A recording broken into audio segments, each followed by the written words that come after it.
চিকিৎসকের অভাবে ধুঁকছে বিশালগড় মহকুমা হাসপাতাল। এই অভিযোগটা সরাসরি করলেন হাসপাতালে আসা বেশ কয়েকজন রোগী সহ তার আত্মীয়রা।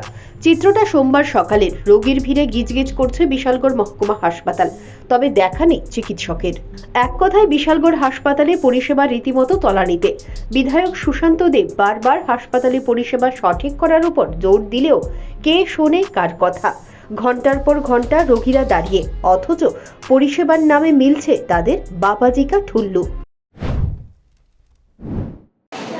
বাবা এই সাফারি আছে না, সাফারি না করে বাবা।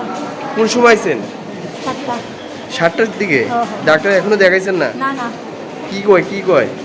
তারা কয় আমরা লাইনে খাচ্ছি, লাইনে আমরা হাসপাতাল। ডাক্তার কি একজনই নাকি? একজন ডাক্তার। একজন ডাক্তার না? হ্যাঁ। এই কারণে দেরি হইতাছে? হ্যাঁ, কি কারণে দেরি হইতাছে কইছে? কয় একজন ডাক্তার, মানুষ বেশি বেরিয়েছে। কোন হসপিটাল এটা? বিশাল বড় হসপিটাল। সকালে আইছি, সকাল 9টা বাজে আইছি। একজন ডাক্তার, এখন বাজে প্রায় 12টা।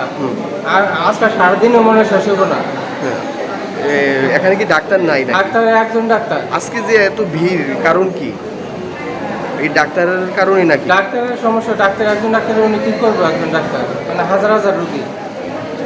আপনার বাড়ি কোনখানে? আমার বাড়ি রঘুনাথপুর। আপনার নাম কি? জাকির হোসেন। আপনি কারি নিয়ে আইছেন? আমি নিজেই। আপনি নিজেই? এখনো দেখাতে পারছেন না? না, এখনো দেখাতে পারছি না। আরো আজকে দেখাতে পারি কিনা এর কোনো সিকিউরিটি নাই।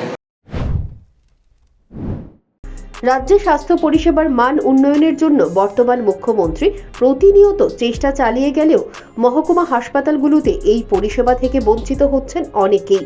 এইভাবে আর কতদিন ভোগান্তি পোহাবে বিশালগড়ের জনগণ? তাদের একটাই দাবি, এই হাসপাতালে যাতে চিকিৎসকের সংখ্যা বৃদ্ধি করা হোক। Bureau report, news prime Tripura.